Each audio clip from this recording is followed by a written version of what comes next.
Alright, so I'm making this video here, and I'm going to throw in a extra car here, actually, just to kind of go over it. Here, I actually could throw in two more extra cars, but we're not going to do that. Well, you know what, we may as well here, actually. I had another Ford Fusion, but I'm not going to do that.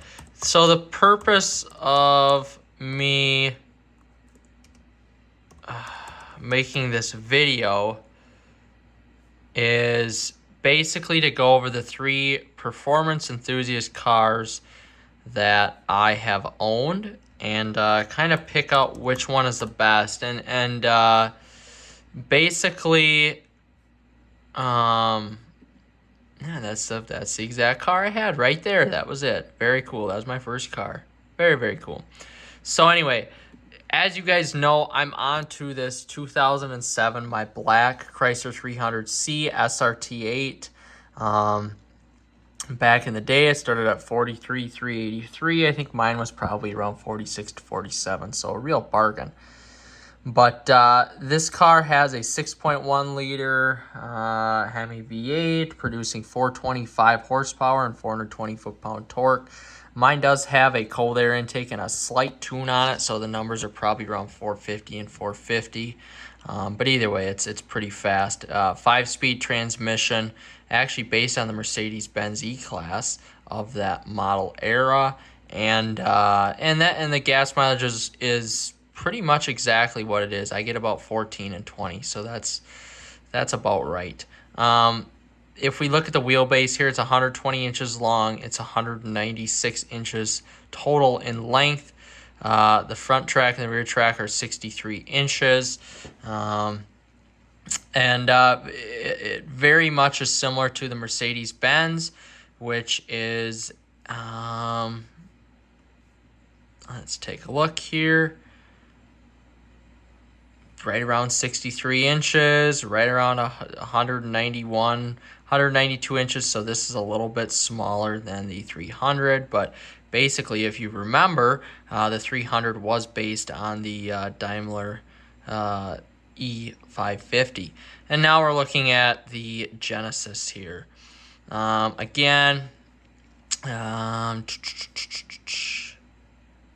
this is right around 196 inches as well. And the track on this is a little bit shorter, or the track is a little bit narrower. Yeah, so we've got 74. Of course, that's not the track. That's the actual width of the vehicle. So 74.4 on 196 inches. So if we look at the weight of these vehicles, the Genesis was 4,200 pounds. The Benz was right around that 4,200 pound weight, and the 300 is right around that same weight as well, maybe closer to 4,400 pounds. If we can find, yeah, well, actually a little bit lighter, so 4,100 pounds. So they're all about the same. All the 0 to 60s are about the same, you know, anywhere from basically 4.5 to 4.8. So they're right around the same. All the horsepower is right around the same. The top speeds, the Genesis was limited at 155.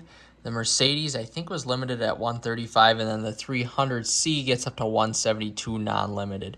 So these cars are really competing in the same class, basically in that mid to full size sedan class. So, and again, the reason why I'm making the video here is basically to go over a few things, and it's the eagerness to drive the vehicle, the fun factor, and just the overall design and comfort. And I want to start with the overall design and comfort of the vehicle. I had this Genesis in the silver color. My car looked exactly like that. I just had tinted windows and the rims were plastic dipped to black. I do have to say this was my favorite looking vehicle out of all of the, let's see, five 5 cars I've owned. I had this 2011 Ford Fusion Sport as well in black. We're just going to take a look here. And that was a very, very good, very, very good looking vehicle. Of course, that's just the shitty equipped one. I don't buy that. And the Chrysler 200, that was a car I also had as well. That was a very good looking car. Chrysler did a good job with the design there. But I do have to say my favorite car was the Genesis, though. It was the Korean version of the Charger and 300, basically, is what they wanted to compete with, and it competed pretty damn well. I do have to say the design was the best. The comfort on that actually was probably the worst. The seats weren't overly comfortable and they weren't designed very well. I do have to say that the comfort is definitely the least on that one. The E-Class, the design again was excellent. Of course, I can't get a good picture there. I basically had a car that looked like that. The design was really, really good. It was stately. It was an older style. Just wasn't quite my design though of a vehicle. You know, it's not like in your face, kick your ass type of vehicle like a Korean. Basically, you could call this a muscle car, and the 2011 300. And to tell you the truth, the 300 is last on the list for my favorite design, but it's brawny, it's burly. Well, no, it's not. It's not last. It's second compared to the Genesis. The Mercedes was the worst, but really though, my Mercedes had, oh gosh, it had almost every option available on that car, and I got it for an absolute steal. But the seats were massaging. The seats had active bolstering on them. The seats were by far the most comfortable of the seating in terms of support. If you want a couch-like seat, the Chrysler 300 is where you want to be. Those SRT seats are second to none in terms of comfort, front and rear. But the Mercedes had the most dynamic seats, and I would have to give that comfort level to the Mercedes overall, just with ergonomics and everything. Performance-wise, this is tough. I mean, the 300 is loud. It's a loud vehicle. It's got an SRT exhaust on it, so it makes you feel like you have the most performance out of that car. But to tell you the truth, the Mercedes with its all-wheel drive system and 0 to 60, I believe, in 4.6, same as the 300, it connected. It put its power down the best, and actually it was the least powerful car out of all the cars that I've owned that were performance cars. But it put the power down the best because it was all-wheel drive, and the transmission was the best as well. And that has a big thing to do with it in terms of transmission shifting and shift points and everything like that. It had a 7-speed transmission in it. It was definitely the most responsive transmission, and you can really roll through those gears a lot better than the 5-speed in the Chrysler or the 8-speed in the Genesis.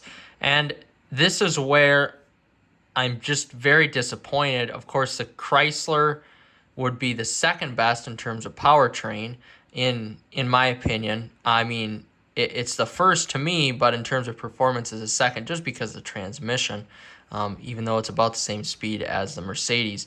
The Genesis really lacked on the transmission.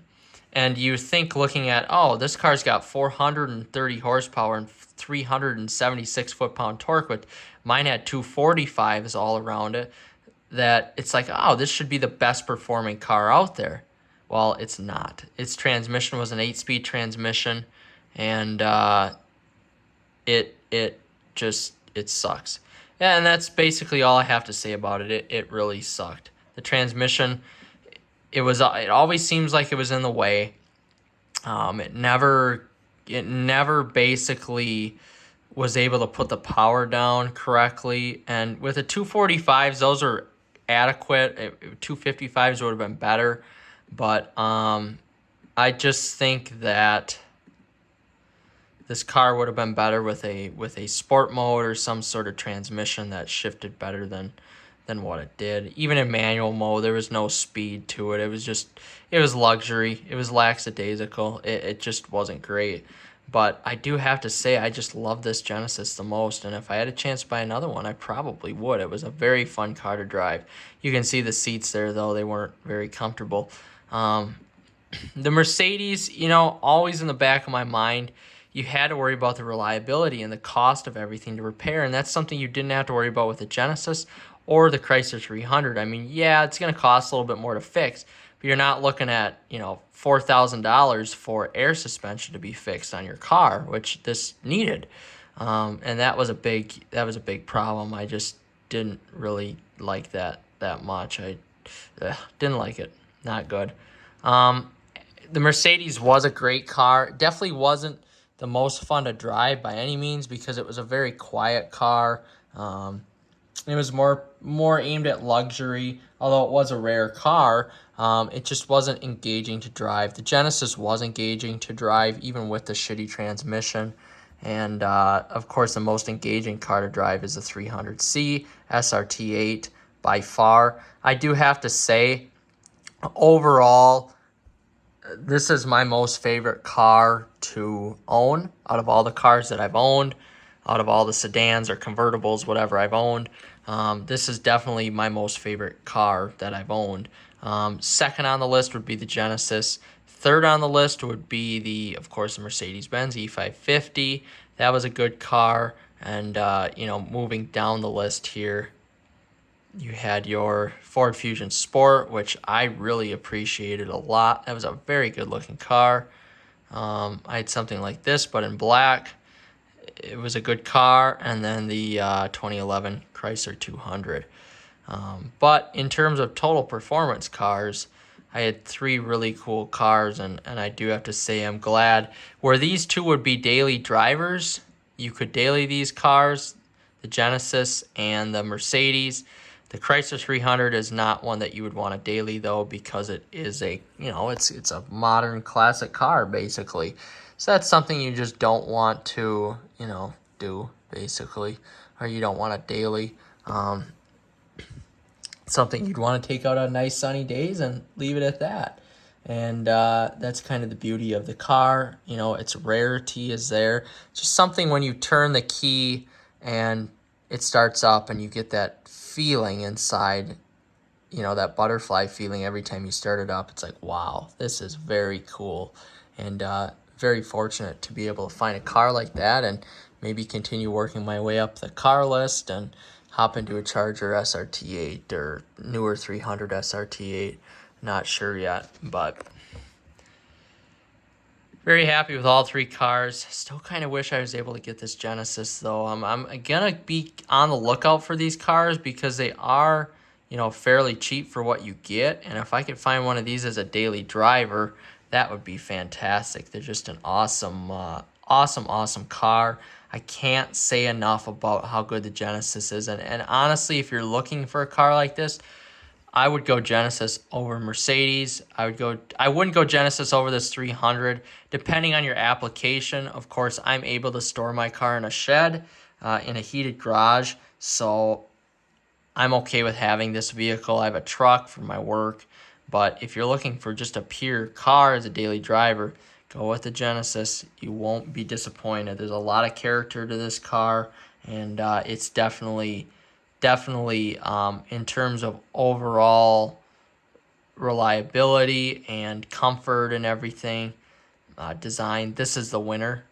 But in my opinion, same with Eleanor's, we like the 300C SRT8 the best just because of the character of it, and I'm kind of a Mopar guy myself. But if you are in the market to cross shop between any three of these cars, or even a car like this, I mean, these are all within the same model years. Can't go wrong with the Genesis. Best deal out there. Best car out there, for sure. But very glad I found my 300C SRT8 too. What a beast. That is just a monster of a vehicle. Hopefully this helps.